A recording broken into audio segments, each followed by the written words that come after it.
Muy bien. ¿Qué dijimos que era el arte mueble?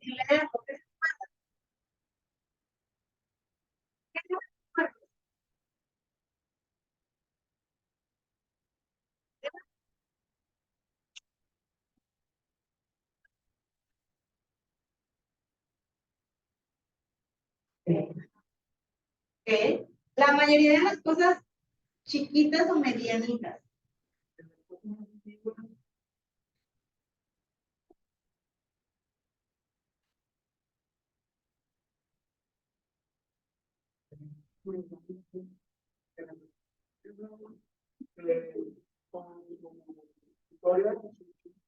Ujú, exacto. ¿Qué peculiaridad tiene el arte mueble? Que les dije que lo encontrábamos, por eso lo encontrábamos en muchos museos que se mueven. Por eso se llama arte mueble o arte mobiliar, porque literalmente yo lo puedo agarrar desde Europa y me lo traigo hasta México. Tanto esfuerzo y o sea, si saca un avión especial, cargamentos especiales, pues no, básicamente es nada más agarrarlo y traérselo, ¿no? Este tipo de cosas, chicos, por ejemplo, ahorita la arena del mar ya está prohibido que nos la traigamos de los, pues de los mares, ¿verdad? De las playas. Antes, yo me acuerdo que mi familia, cuando iba a Tampico o así, siempre se traía como tipo botellas de estas llenas de arena y luego ponían ahí sus arreglitos en su casa con arena. Y yo decía, ah, está bien, ¿no? Pero luego más adelante supimos que ya fue prohibido. Eso y las conchas también, ya no dejan las conchas. Entonces, o los caracoles, ya ves que luego los ponían ahí de decoración en las casas, pues ya no, porque se vuelve un patrimonio del lugar del que está, ¿no? Entonces, eh, este tipo de cosas, chicos, también es patrimonio, pero en este caso este patrimonio es cultural. Y este patrimonio a veces se vende a diferentes lugares para que tengamos partes pequeñitas de las culturas en todos los lugares. ¿No? Por eso, en todos los museos a donde ustedes vayan, van a ver el mismo tipo de instrumento, o muy parecido, ¿no? Que se han estado vendiendo a diferentes pues, países. Entonces, esa es la gran diferencia entre el parietal, ¿no? Ahora vamos a ver el arte parietal ahí en la parte de abajo. ¿Me ayudan a leerlo, por favor?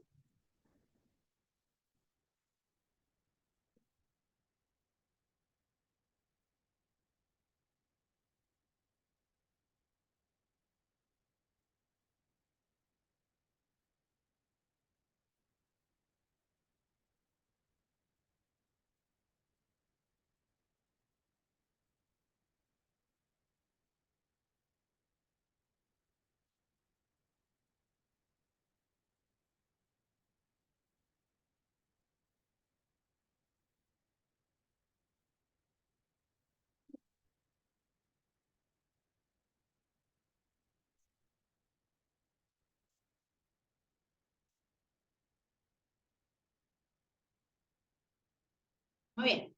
Arte parietal. Dice que es arte que se da sobre las paredes en cuevas, covachas o abrigos rocosos. ¿Por qué creen que se daba ahí ese arte, en este tipo de lugares? Acuérdense que estamos hablando de época prehispánica.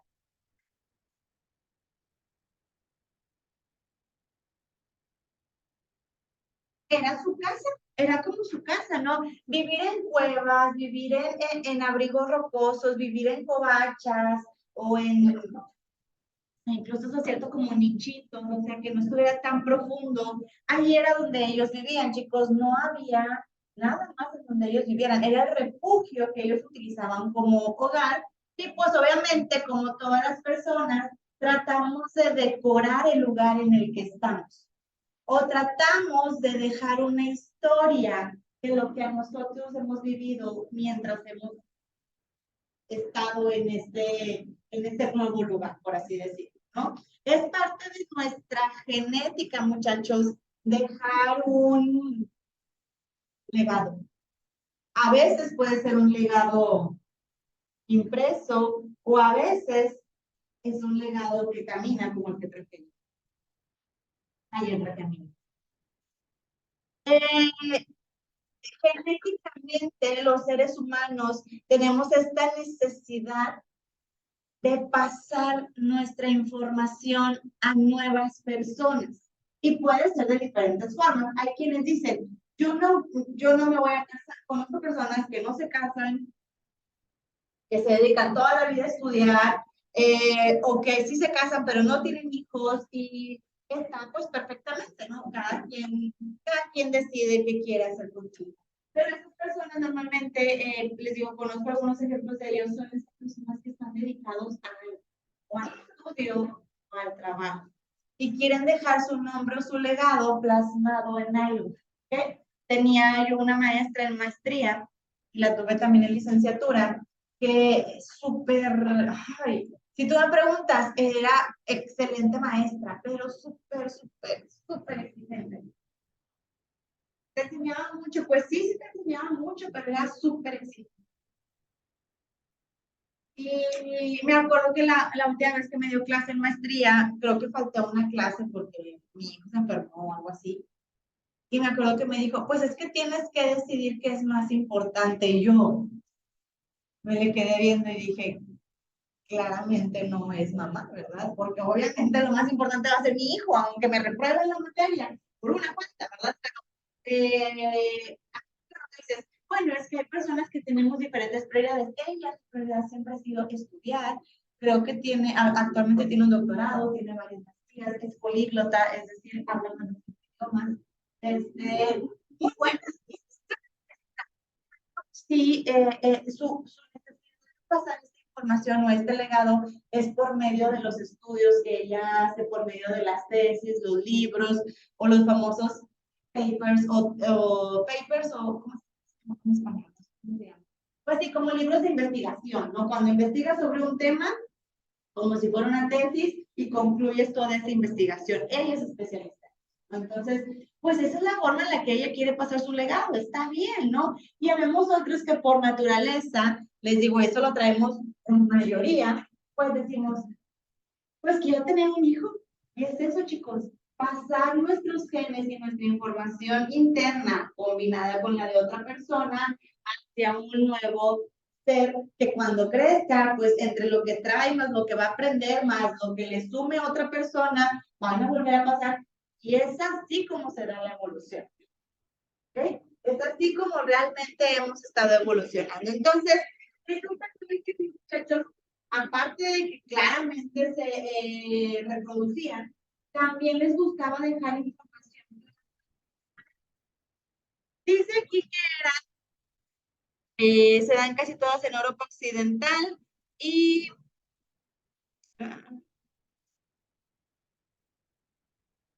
dice que las representaciones artísticas estaban en las zonas más profundas de las cuevas, es decir, a veces no estaban como que no sabemos qué tanta profundidad tenía la cueva, pero normalmente lo hacían más hacia el fondo, aunque ellos vivieran en la parte exterior, ¿no?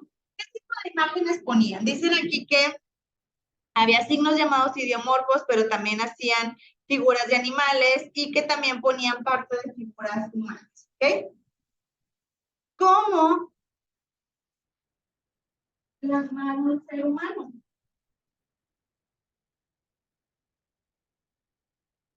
Bien, nuevamente, la película de los Cruz. ¿Qué hacía el papá en la pared cuando les ponía cosas? Pintaba con las manos. ¿Qué les enseñaba? Historias que estaban dirigidas hacia él, la muerte o los peligros de la vida de la comunidad de donde ellos estaban. ¿Qué les decía? La curiosidad, mala. El no sé qué, malo. El bla, bla, malo. Entonces, porque ellos como desconocían eso, pues se les hacía algo peligroso, ¿no? Entonces imagínate, en la película te dicen que sus vecinos los mataron una serpiente, los aplastó un mamut a los otros les picó un mosquito y les dio gripe y se murieron, entonces, pues imagínate todo esto, y me picó un mosquito y me voy a morir. A mí quién sabe si se murieron de eso, ¿verdad? Pero entonces empiezan a plasmar lo que ellos están viviendo alrededor, empiezan a dibujar los animales, ¿ok? Pueden ser dos cosas, pueden ser animales que te puedas comer, consumir y que te sirvan de alimento, o pueden ser animales depredadores que te van a venir a cazar a ti. Es como que para que no lo olvides que este tipo de animal es peligroso para nosotros. Entonces, la otra, chicos, es que, por ejemplo, ellos no habían, ¿conocen de plantas, chicos, ustedes? Ubican que hay plantas venenosas o que nos sacan como talcuido o un rush, como le llaman también, rush. Y las ubicamos así rápido si las vemos. ¿Qué le pasó a los, sí, a la película La Laguna Azul? ¿Los vieron? Salía mucho en mi canal 5, hace mucho, ¿verdad? ¿Te acuerdas de que se murieron los papás? O el capitán, no me acuerdo, de uno que los rescató, que los iba a rescatar. Se murió porque se comió unas, como unas moras o algo así, venenosas. Y tú dices, bueno, ¿y tú cómo vas a saber? Exacto, ¿cómo vas a saber? En estas épocas, tú no sabías qué planta era buena y qué planta era mala. Cuál era cómo te ibas a dar cuenta? Comiéndotela. Y si se muere, pues oye, ya no comas de eso porque se murió. Entonces, tenemos también aquí que ese tipo de planta y le ponemos ahí una cruz, ¿no? Como recordatorio de que vamos a estar. Acuérdense, chicos, que estamos hablando de mujeres que no eran pensantes todavía y que por alguna razón tienen la capacidad de dibujar o de plasmar información para que a lo mejor cuando volvieran a ese lugar o si ellos ya no estas personas que llegaran a encontrarse pudieran leer. De hecho, los historiadores y todos esos chicos realmente lo poco, lo mucho que saben de eso es por la información que nos encontramos en este país, no como tal. Y también que dibujan a la figura humana. Se ha visto que dibujan a personitas atacando.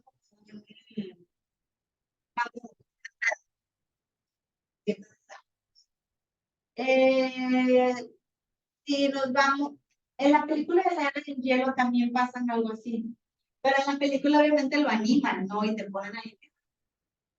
O sea, lo que tú puedas imaginar que dice la pintura, como en una película infantil, te lo animan para que veas realmente qué te quieren decir.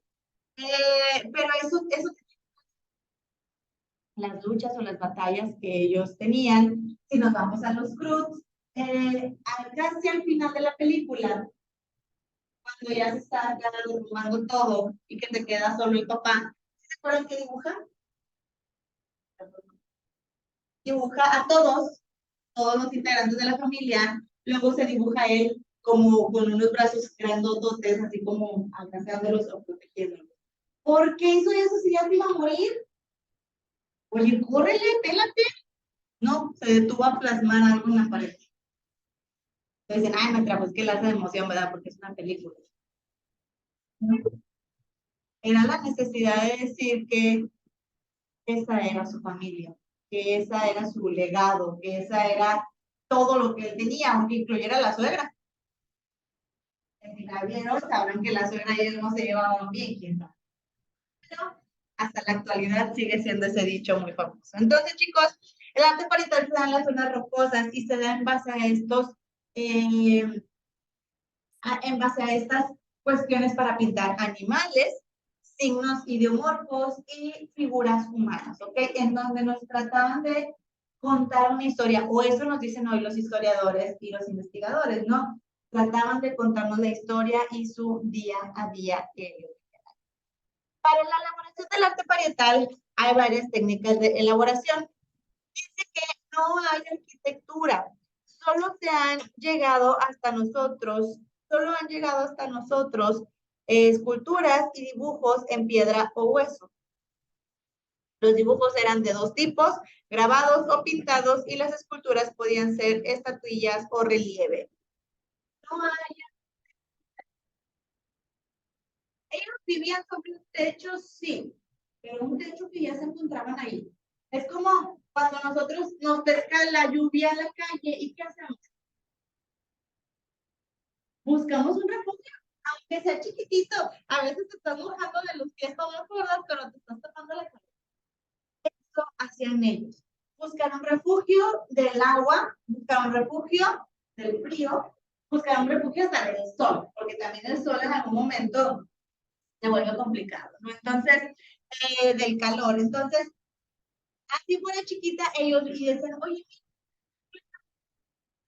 ¿qué vamos a vivir? Bueno, dale. El día que llueva, te vas a mojar todo. Si te tapas del sol, no te tapas del frío, nada más te tapa del sol, podemos decirlo, ¿no? Entonces, ellos buscaban este tipo de lugares. Pero, ¿qué creen? No construían. Solamente decían, mira, aquí se ven más o menos y aquí cabemos. En la película de los Cruz, la mitad de la película se la pasan buscando una cueva. Y tú dices, ¿a qué menos? ¿Por qué no le dieron? Oigan, pues construyan algo, ¿verdad? Agarren unas piedras, unos palitos, unas hojas, como hemos visto en otras películas, ¿verdad? Una más fácil, dos, quién sabe, acuérdense, son cavernícolas, no sabían hacer ese tipo de cosas.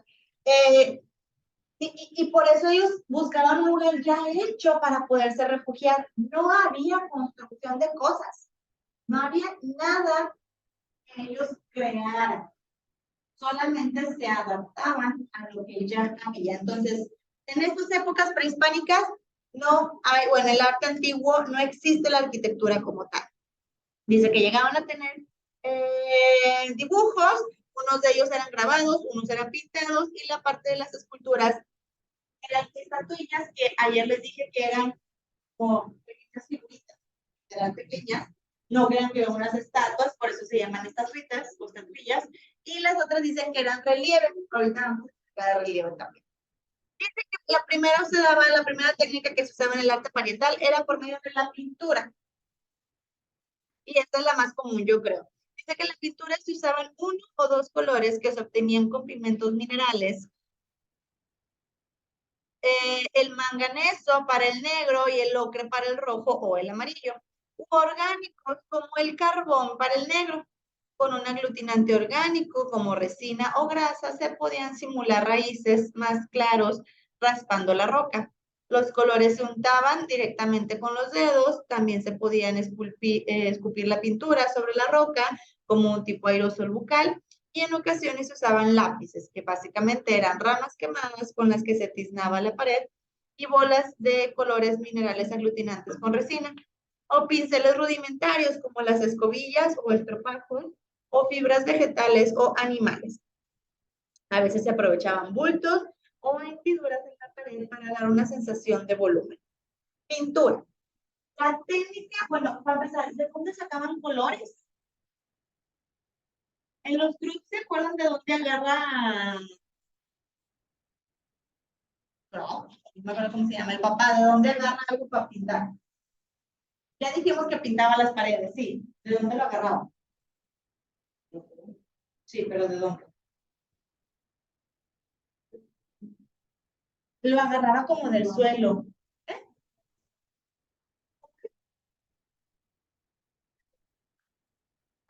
Sí, sí, era como lodo. Era como,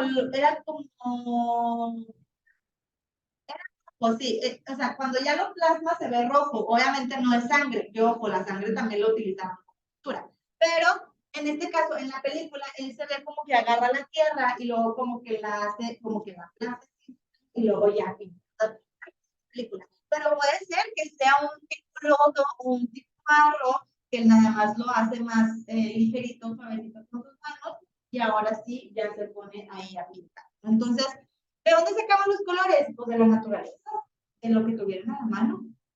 Oye, que matamos un animal y ahorita pues fíjense a lo que hemos evolucionado los seres humanos, que ahora no, ustedes no porque son fresas, pero ¿tú sí? La carne, la fritada del cabrito, muchachos, ¿es sangre? Yo tampoco. Pero si se quieren, pero dicen los que la han probado y hagan el intento también ustedes. No nos vayamos de este mundo sin haber probado por lo menos. Entonces, que no nos cuenten. Entonces, hoy en día, chicos, ya aprovechamos la mayor de la parte de los animales, huesos, pieles, uñas, todo. Y entonces, pues no, ¿verdad? Entonces, la se van a utilizar como un pigmento. Usaban partes del carbón. El carbón, no crean que es como el carbón que prendiste en tu casa y se quedó ahí de cenicita, no, pues era un carbón natural que se encontraban por ahí, en los bosques y demás, donde ellos por ahí habitaban. ¿Cómo lo usaban o cómo lo hacían? Dicen que podían ser orgánicos o inorgánicos, ¿no? Como lo mencionan por aquí. Y la más directa forma de pintar o técnica que utilizaban ellos, pues eran sus manos. Les gustaba mucho como que pintaban, o sea, las manos y tal cual pintar. O hacer figuras, pero con los dedos, con las manos. Todavía hay muchos artistas que utilizan las manos para hacer figuras. ¿Por qué? Por ejemplo, en la cuestión del maquillaje, que también es algo artístico hoy en día. ¿Cómo aplican su maquillaje de rostro? ¿O cómo se difumina el corrector? ¿Con qué se lavan la cara? Con las manos. Manos.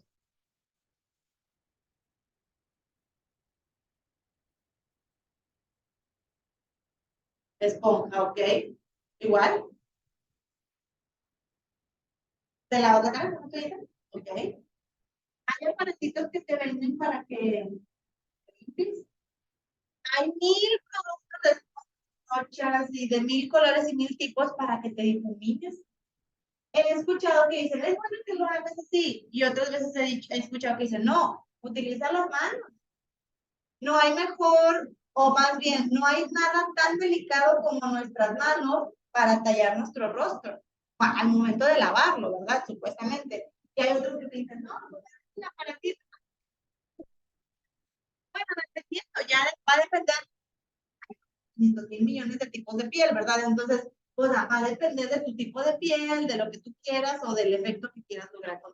Entonces, chicos, las manos al final del día se vuelven un instrumento absolutamente. Aunque no estemos pintando con los dedos, utilizamos nuestra mano para poder crear las cosas. Entonces, los dedos en un inicio, pues fueron lo ideal. Cuando nos estamos maquillando, pues le metemos el dedo. Cuando no sé qué, el dedo. Y usamos la mano como un instrumento cotidiano, ¿no? Dice que también se podía escupir la pintura sobre la roca, haciendo un tipo aerosol bucal, ¿ok? Es decir, pues le echabas y luego, ¿qué tanto querías que se hiciera? Ayer hablábamos de los aerógrafos, ¿verdad? Me dijeron por aquí. ¿Qué es eso? Es el aire con pintura que te la avientas en forma de... Pues antes no existía el aerógrafo, entonces lo tenían que hacer de alguna manera y pues lo hacían por medio de la boca. ¿Qué pasa si yo lo hago muy cerquita de la puerta? Se queda como una mancha y nada más en un espacio muy pequeño. Si yo me alejo, el spray en una parte, aunque más ligero, más difuminado, pero alcanzo a cubrir más. Dependía que querías hacer tú ese, pero también utilizaban la boca como un tipo spray. Luego dice que usaban lápices que básicamente eran camas quemadas o pintaditas. Y pues como lo hemos visto, se mancha, mancha todo. Bueno, ese tizne es el que ellos utilizaban para poder realizar los trazos que ellos querían hacer por ahí. Y dice, por último, pinceles rudimentarios. Ah, bueno, también, ok. Pinceles rudimentarios que básicamente dicen que eran escobillas, perdón, o estropajos de fibras vegetales. Escobillas, ¿cuáles son las escobillas? ¿Qué se les viene a la mente? Un palo con hierba seca, ok, como una escoba. Sí, pero chiquita. Es decir, al tamaño de la mano. Básicamente un palo o un conjunto de muchos palitos chiquitos, amarraditos, que te formaban como una escobita pequeña, ¿no? Si tú agarras pintura y la pasas, te va a crear una nueva forma, una nueva técnica. Hoy en día hay muchas cosas para que podamos pintar en casa. Te dicen que, bueno, para empezar te venden plantillas. Que pegas una plantilla y le pintas, deja que se seque tantito, la quitas, la pegas, pintas y vas haciendo figuras. Puedes utilizar estopas, ¿saben?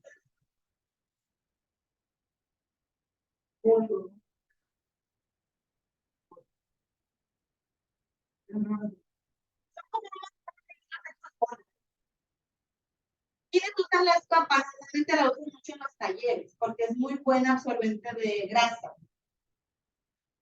Bueno, te dicen, compra una estopa, mójala tantito en pintura, tantito, y luego si te vas poniéndole en diferentes partes de una pared, pues vas a ir haciendo como manchitas. Y ya cuando tengas una, dices, oye, se ve bonito, sigue siendo una técnica de pintura que empezó en algo rudimentario y hoy en día seguimos utilizando ese tipo de técnicas. Las escobillas eran lo mismo, muchachos, como que agarras tantita pintura y puedes hacer figuras o formas con algo que sea un trazo, sí, pero no un trazo tan grueso ni tan marcado, nada más va a estar así como embarradito, por así decirlo. Los estropajos naturales, muchachos, ¿los conocen? ¿Sí?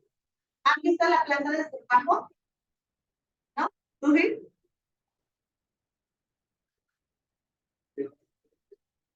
Son como enredaderas, se suben por las paredes y se pegan a una pared, ¿no? Entonces, la planta del estropajo, chicos, es un estropajo literal. El estropajo era suave, se podía sacar sangre y se fallaba. Como una vecina de mi mamá tenía la planta y nos vivía regalando estropajos en la niñez, yo los odiaba con mi vida. Y luego mi mamá, que mi mamá es bien tonta y donde me tallaba, yo terminaba roja, roja, roja, todo después de los baños. Luego pasaba el tiempo y con el agüita como que ya se sentía más bonito. Pero cuando era nuevo, yo creo que yo sufría mucho con esos estropados. Son duros. O sea, tú lo agarras y literal es algo que le puedes pegar y está duro, está totalmente tieso. Ya cuando lo sumerges en agua por unas horas o así, ya se va un poquito como ablandando, pero sigue quedando casposo. Si tú partes, este estropajo tiene como unos agujeritos en medio y tiene unas semillas. Las semillas las desechamos. Pero cuando tú lo partes, como tiene unos agujeritos en medio, se hace a veces trae 3 agujeritos, a veces 2, a veces 4, depende de la naturaleza, ¿verdad? Pero si te dicen que si tú agarras ese estropajo partido a la mitad y lo mojas tantito en pintura y luego lo pegas en una pared, te queda una florecita. Obviamente usando la imaginación, ¿verdad? Tampoco crees que sea una cosa así perfecta, pero te queda una florecita, entonces a veces lo utilizamos para hacer florecitas en los cuartos también, o en los cuartos de las niñas o de los niños, etcétera. Entonces, chicos, esta planta y la utilizamos en parte de decoración. Dice que a veces aprovechaban los bultos o las hendiduras para dar una sensación de volumen. Aquí nos referimos a bultos. Por ejemplo, esta pared que no es plana completamente, tiene como relieve. Si de repente vemos que se hace algo más, a lo mejor podemos aprovechar para pintar aquí o dibujar una pelota, porque pues está más burdo, más redondito una pelota, ¿no? Podemos ponerlo por ahí. Si vemos que hay hacia adentro, o sea, que está como escarbado, pues a lo mejor podemos aprovechar ahí para hacer algo que le queramos dar un trasfondo de algo que está hacia adentro. Y ya poco a poco vamos jugando incluso para crear sensaciones o ilusiones ópticas. Porque tú al final del día dices, pues esto es una pared. Pues sí, pero con los volúmenes o con las hendiduras podemos jugar un poquito con las dimensiones de los dibujos o de lo que estamos pintando en este caso. Bien, mañana, chicos, no es cierto, mañana, bueno, sí, yo sí vengo, pero ustedes no. Nos vemos el lunes y el lunes les pongo imágenes de todas estas cosas para que ya las tengamos en la mente absolutamente todas y continuamos con los demás temas. Los veo al ratito con comunicación. ¿Tú los comentarios, chicos? Ok.